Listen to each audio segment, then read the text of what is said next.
വചനമേ നിത്യജീവന്റെ ആധാരമേ, രക്ഷയേകിടും സത്യമാർഗമേ, എന്റെ ആത്മാവിനാശ്വാസമേ. വചനം വചനം വചനം.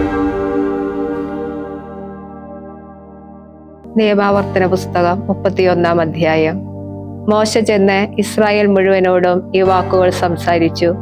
അവൻ അവരോട് പറഞ്ഞു, ഇന്ന് എനിക്ക് 120 വയസ്സായിരിക്കുന്നു. പുറത്തു പോകാനോ അകത്തു വരാനോ എനിക്കിനി സാധിക്കുകയില്ല. മാത്രമല്ല, നീ ഈ ജോർദാൻ കടക്കുകയില്ല എന്ന് കർത്താവ് എന്നോട് അരുൾ ചെയ്തിട്ടുമുണ്ട്. നിങ്ങളുടെ ദൈവമായ കർത്താവായിരിക്കും നിനക്ക് മുമ്പേ കടക്കുന്നത്. അവിടുന്ന് തന്നെ നിന്റെ മുമ്പിൽ നിന്ന് ഈ ജനതകളെ നശിപ്പിക്കും. നീ അവരെ അവകാശമാക്കും. കർത്താവ് പ്രസ്താവിച്ചിട്ടുള്ളതുപോലെ ജോഷുവ ആയിരിക്കും നിന്റെ മുമ്പേ കടക്കുന്നത്. കർത്താവ് നശിപ്പിച്ച അമോര്യ രാജാക്കന്മാരായ സീഹോനോടും ഓഗിനോടും അവരുടെ ദേശത്തോടും അവിടുന്ന് ചെയ്തതുപോലെ അവരോടും ചെയ്യും. കർത്താവ് നിങ്ങളുടെ മുമ്പിലേക്ക് അവരെ ഏൽപ്പിച്ചു തരുമ്പോൾ ഞാൻ നിങ്ങളെ അനുശാസിച്ച ഓരോ കൽപ്പനയും അനുസരിച്ച് നിങ്ങൾ അവരോട് വർത്തിക്കണം. നിങ്ങൾ ശക്തരായിരിക്കുവിൻ, ധീരരുമായിരിക്കുവിൻ. നിങ്ങൾ ഭയപ്പെടേണ്ട, അവരുടെ മുമ്പിൽ പരിഭ്രമിക്കുകയും വേണ്ട. എന്തെന്നാൽ നിന്റെ ദൈവമായ കർത്താവാണ് നിന്റെ കൂടെ നടക്കുന്നവൻ. അവിടുന്ന് നിന്നെ കൈവിടിയുകയില്ല, ഉപേക്ഷിക്കുകയുമില്ല. അനന്തരം മോശ ജോഷുവയെ വിളിച്ച് ഇസ്രായേലിന്റെ മുഴുവൻ കൺമുമ്പാകെ അവനോട് പറഞ്ഞു, ശക്തനായിരിക്കുക, ധീരനുമായിരിക്കുക. കാരണം അവർക്ക് നൽകുമെന്ന് അവരുടെ പിതാക്കന്മാരുടെ ദൈവമായ കർത്താവ് ശപഥം ചെയ്ത നാട്ടിലേക്ക് ഈ ജനത്തോടൊപ്പം പ്രവേശിച്ച് നീ തന്നെ അത് അവർക്ക് അവകാശമാക്കി കൊടുക്കണം. കർത്താവാണ് നിനക്ക് മുമ്പേ പോകുന്നത്. അവിടെ നിന്നാണ് നിന്നോട് കൂടെയുള്ളത്. അവിടെ നിന്നെ കൈവിടുകയില്ല, ഉപേക്ഷിക്കുകയുമില്ല. നീ ഭയപ്പെടേണ്ട, സംഭ്രമിക്കുകയും വേണ്ട. കർത്താവിന്റെ ഉടമ്പടി പേടകം വഹിക്കുന്നവരായ ലേവ്യ പുരോഹിതന്മാർക്കും ഇസ്രായേലിലെ എല്ലാ ശ്രേഷ്ഠന്മാർക്കും മോശ ഈ നിയമം എഴുതി നൽകി. മോശ അവരോട് ഇപ്രകാരം കൽപ്പിച്ചു: 7-ാം വർഷത്തിന്റെ അവസാനം ഋണമോചന വർഷമായി നിശ്ചയിക്കപ്പെട്ട വേളയിൽ കൂടാരങ്ങളുടെ തിരുനാളിൽ ഇസ്രായേൽ മുഴുവൻ നിന്റെ ദൈവമായ കർത്താവിന്റെ സന്നിധിയിൽ ഹാജരാകാൻ അവിടുന്ന് തിരഞ്ഞെടുത്ത സ്ഥലത്ത് വരുമ്പോൾ ഈ നിയമം മുഴുവൻ ഇസ്രായേലിന്റെ മുമ്പിൽ അവർ കേൾക്കെ നീ പ്രഘോഷിക്കണം. ജനം, അതായത് പുരുഷന്മാരും സ്ത്രീകളും കുട്ടികളും നിന്റെ പട്ടണങ്ങളിലുള്ള പ്രവാസിയും കേൾക്കുന്നതിനും പഠിക്കുന്നതിനും നിങ്ങളുടെ ദൈവമായ കർത്താവിനെ ഭയപ്പെടുന്നതിനും ഈ നിയമത്തിന്റെ വാക്കുകളെല്ലാം കാത്തു പാലിക്കുന്നതിനുമായി നീ അവരെ വിളിച്ചുകൂട്ടുക. ഇതറിഞ്ഞിട്ടില്ലാത്തവരായ അവരുടെ മക്കളും നിങ്ങളുടെ ദൈവമായ കർത്താവിനെ ഭയപ്പെടേണ്ടതിന് നിങ്ങൾ ജോർദാൻ കടന്ന് കൈവശപ്പെടുത്താൻ പോകുന്ന ഭൂമിയിൽ നിങ്ങൾ ജീവിച്ചിരിക്കുന്നിടത്തോളം കാലം അവർ ഇത് കേൾക്കുകയും പഠിക്കുകയും ചെയ്യണം. കർത്താവ് മോശയോട് അരുൾ ചെയ്തു: ഇതാ, മരിക്കാനുള്ള നിന്റെ ദിനങ്ങൾ ആസന്നമായിരിക്കുന്നു. ഞാൻ ജോഷുവയെ അനുശാസിക്കേണ്ടതിന് നീ അവനെ വിളിക്കുക. എന്നിട്ട് നിങ്ങൾ സമാഗമ കൂടാരത്തിൽ സന്നിഹിതരാകുവിൻ. മോശ ജോഷുവയോടൊപ്പം ചെന്നു. അവർ സമാഗമ കൂടാരത്തിൽ സന്നിഹിതരായി. കർത്താവ് ഒരു മേഘസ്തംഭത്തിൽ കൂടാരത്തിങ്കൽ പ്രത്യക്ഷപ്പെടുകയും മേഘസ്തംഭം കൂടാരവാതിൽക്കൽ നിൽക്കുകയും ചെയ്തു. കർത്താവ് മോശയോട് അരുൾ ചെയ്തു: ഇതാ, നീ നിന്റെ പിതാക്കന്മാരോടുകൂടെ നിദ്ര പ്രാപിക്കാറായിരിക്കുന്നു. ഈ ജനം എഴുന്നേറ്റ് തങ്ങൾ പോകുന്ന ദേശത്തിലെ അന്യദേവന്മാരുടെ പിന്നാലെ വ്യഭിചരിച്ച് നടക്കുകയും എന്നെ വിസ്മരിക്കുകയും അവരുമായി ഞാൻ ഏർപ്പെട്ട എന്റെ ഉടമ്പടി ലംഘിക്കുകയും ചെയ്യും. അന്ന് അവർക്കെതിരെ എന്റെ കോപം ജ്വലിക്കുകയും ഞാൻ അവരെ പരിത്യജിക്കുകയും എന്റെ മുഖം അവരിൽ നിന്ന് മറയ്ക്കുകയും അവർ ആഹാരമായി തീരുകയും ചെയ്യും. വലിയ കഷ്ടതകളും ദുരിതങ്ങളും അവർക്ക് വന്നു ഭവിക്കും. അന്നവർ പറയും: നമ്മുടെ ദൈവം നമ്മുടെ മധ്യത്തിൽ ഇല്ലാത്തത് കൊണ്ടല്ലേ ഈ കഷ്ടതകൾ നമുക്ക് വന്നു ഭവിച്ചത്.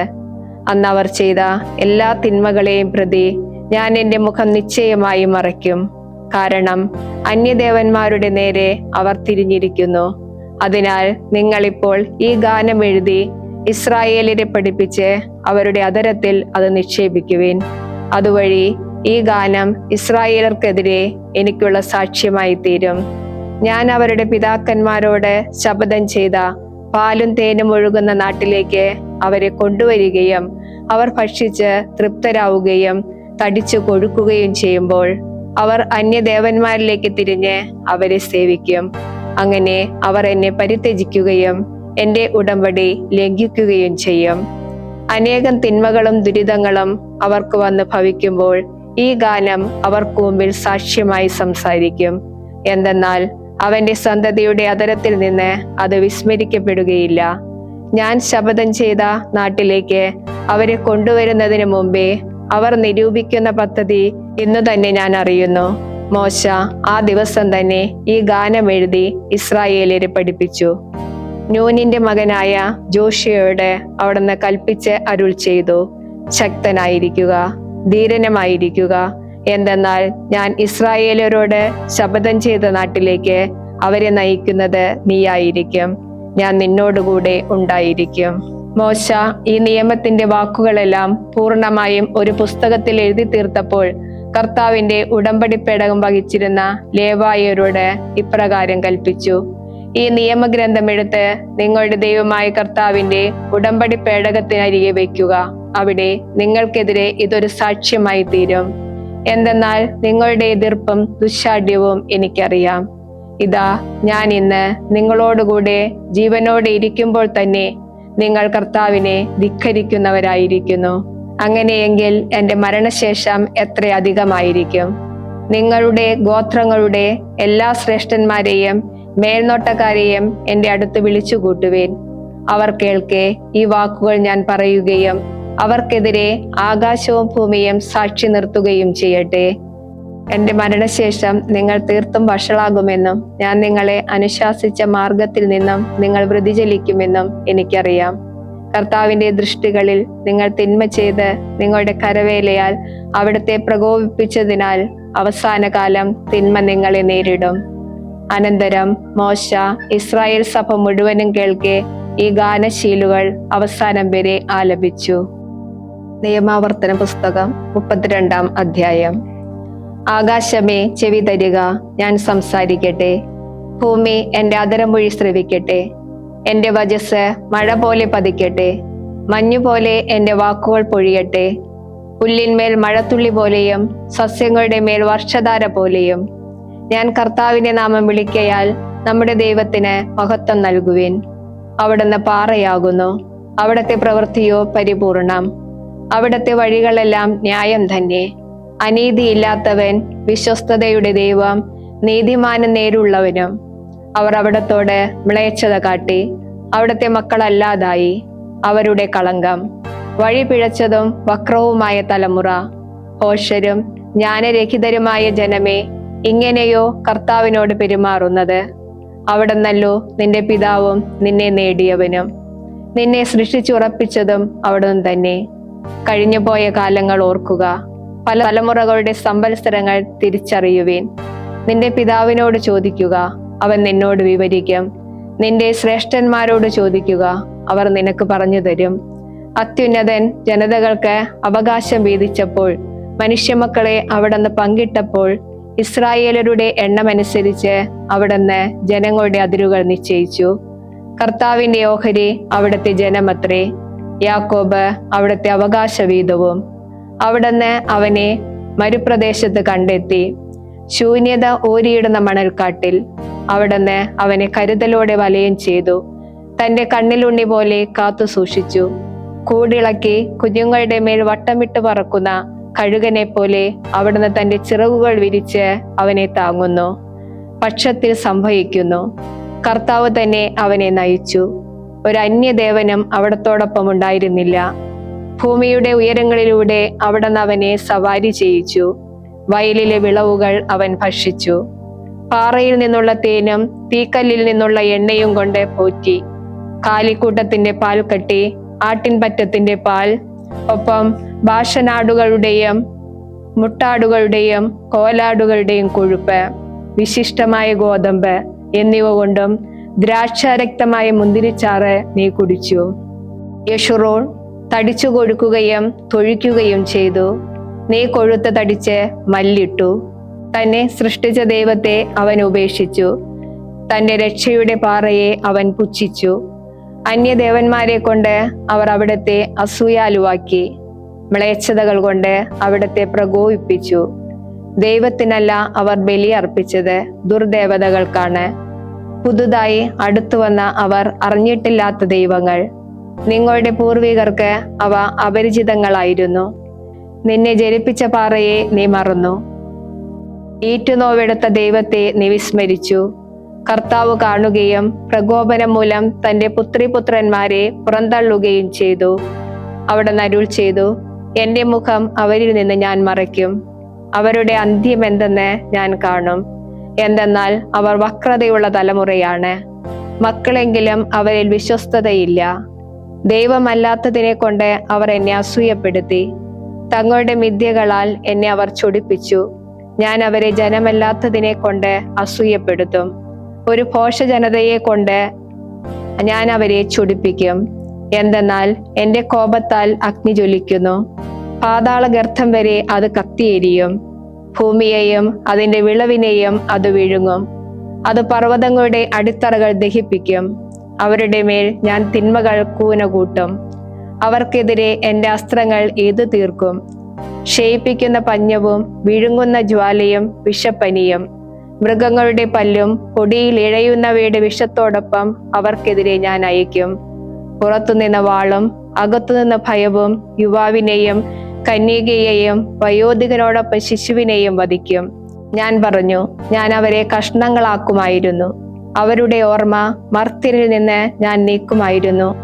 ഞാനത് ചെയ്യാതിരുന്നത് ശത്രുവിൽ പ്രകോപനം ഉണർത്തുമെന്നും അവരുടെ എതിരാളികൾ അത് തെറ്റായി വ്യാഖ്യാനിക്കുമെന്നും ഞങ്ങളുടെ കരങ്ങളാണ് ഉയർന്നിരിക്കുന്നത്, കർത്താവല്ല ഇതെല്ലാം ചെയ്തത് എന്ന് അവർ പറയുമെന്നും ഞാൻ ഭയപ്പെട്ടതുകൊണ്ടാണ്.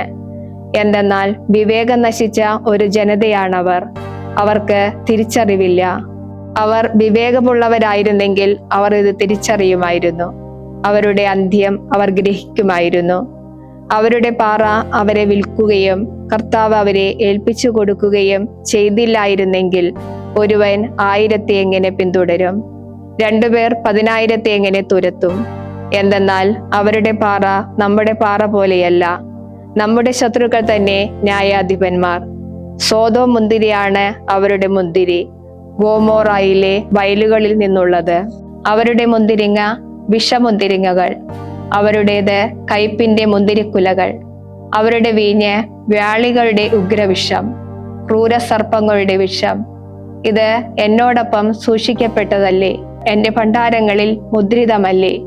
പ്രതികാരം എന്റേത്, പ്രതിഫലവും. അവരുടെ കാലിടറുന്ന സമയത്ത് തന്നെ അവരുടെ നാശത്തിന്റെ ദിനം നിശ്ചയമായും അടുത്തിരിക്കുന്നു. അവർക്കായി തയ്യാറാക്കപ്പെട്ടവ വേഗം വരുന്നു. കാരണം അവരുടെ ശക്തി ക്ഷയിച്ചെന്നും ബന്ധിതനും വിമോചിതനുമായി ആരുമില്ലെന്നും കർത്താവ് കാണുമ്പോൾ അവിടുന്ന് തന്റെ ജനത്തെ വിധിക്കുകയും തന്റെ ദാസരുടെ മേൽ കരുണ കാണിക്കുകയും ചെയ്യും. അപ്പോൾ അവിടുന്ന് ചോദിച്ചു, എവിടെ അവർ ആശ്രയം തേടിയ പാറയായ അവരുടെ ദേവന്മാർ? എവിടെ അവരുടെ ബലികളുടെ മേധസ് ഭക്ഷിക്കുകയും അവരുടെ പാനീയ അർപ്പണത്തിന്റെ വീഞ്ഞു കുടിക്കുകയും ചെയ്തവർ?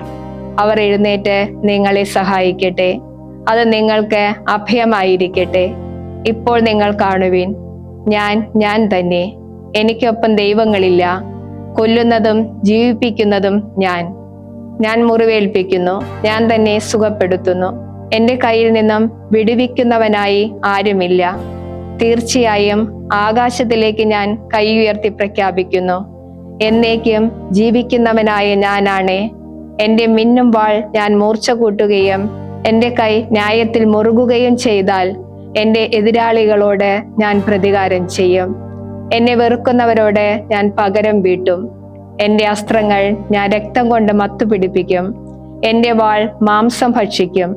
നിഹതന്റെയും ബന്ധിയുടെയും രക്തം കൊണ്ട്, ശത്രു നേതാക്കന്മാരുടെ ശിരസ്സുകൊണ്ട്. ജനതകളെ, അവിടുത്തെ ജനമേ, ആർത്തു വിളിക്കുവിൻ. തന്റെ ദാസരുടെ രക്തത്തിന് അവിടുന്ന് പ്രതികാരം ചെയ്യും. തന്റെ എതിരാളികളുടെ മേൽ പ്രതികാരം തിരിച്ചുവിടും. തന്റെ മണ്ണും ജനവും അവിടുന്ന് പാപവിമുക്തമാക്കും. മോശയും നൂനിന്റെ പുത്രനായ ജോഷുവയും ചെന്ന് ഈ ഗാനത്തിന്റെ ശീലുകളെല്ലാം ജനം കേൾക്കെ ചൊല്ലി. ഈ വാക്കുകളെല്ലാം ഇസ്രായേൽ മുഴുവനോടും സംസാരിക്കുന്നത് മോശ പൂർത്തിയാക്കി. അവൻ അവരോട് പറഞ്ഞു, നിങ്ങളുടെ മക്കളെ ജാഗ്രതയോടെ അനുഷ്ഠിക്കാൻ നിങ്ങൾ അനുശാസിക്കുന്ന ഈ നിയമത്തിലെ വചനങ്ങളെല്ലാം നിങ്ങളുടെ ഹൃദയത്തിൽ നിങ്ങൾ നിക്ഷേപിക്കുവിൻ. ഈ വചനങ്ങളെല്ലാം നിങ്ങൾക്കിടയിൽ ഞാൻ ഇന്ന് സാക്ഷ്യപ്പെടുത്തുന്നു. ഇത് നിങ്ങൾക്കൊരിക്കലും പാഴ്വാക്കല്ല, പ്രത്യുത നിങ്ങളുടെ ജീവനാണ്. നിങ്ങൾ ജോർദാൻ കടന്ന് അവകാശപ്പെടുത്താൻ പോകുന്ന ആ ദേശത്ത് ഇക്കാര്യം കൊണ്ട് ആയുസ് ദീർഘിക്കാൻ നിങ്ങൾ ഇടയാക്കും. ആ ദിവസം തന്നെ കർത്താവ് മോശയോട് ഇപ്രകാരം അരുൾ ചെയ്തു, ജെറീക്കോയുടെ മുൻവശത്തുള്ള മൊവാബ് ദേശത്തെ ഈ അബറീം പർവ്വതത്തിലേക്ക്, നെബോ മലയിലേക്ക് നീ കയറുക. ഞാൻ ഇസ്രായേലർക്ക് കൈവശ വസ്തുവായി നൽകുന്ന കാനാൻ ദേശം നീ കണ്ടുകൊള്ളുക. നിന്റെ സഹോദരൻ അഹ്റോൻ ഹോർ മലയിൽ വെച്ച് മരിച്ച് തന്റെ ജനങ്ങളോട് ചേർന്നതുപോലെ നീ കയറുന്ന ആ മലയിൽ വെച്ച് നീ മരിക്കുകയും നിന്നെ ജനങ്ങളോട് ചേരുകയും ചെയ്യും. എന്തെന്നാൽ സിൻ മരുഭൂമിയിൽ കാദശിലെ മെരീബ ജലസഞ്ചയത്തിങ്കൽ വെച്ച് ഇസ്രായേലരുടെ മധ്യേ നിങ്ങൾ എന്നോട് അവിശ്വസ്തമായി പെരുമാറി. ഇസ്രായേലരുടെ മധ്യേ എന്നെ പരിശുദ്ധനായി പ്രഘോഷിച്ചതുമില്ല. ദൂരെ നിന്ന് ആ ദേശം നീ കാണുക മാത്രം ചെയ്യും. എന്നാൽ ഞാൻ ഇസ്രായേലർക്ക് നൽകുന്ന ആ ദേശത്തേക്ക് നീ പ്രവേശിക്കുകയില്ല. 144 സങ്കീർത്തനം. എന്റെ പാറയായ കർത്താവ് വാഴ്ത്തപ്പെടട്ടെ.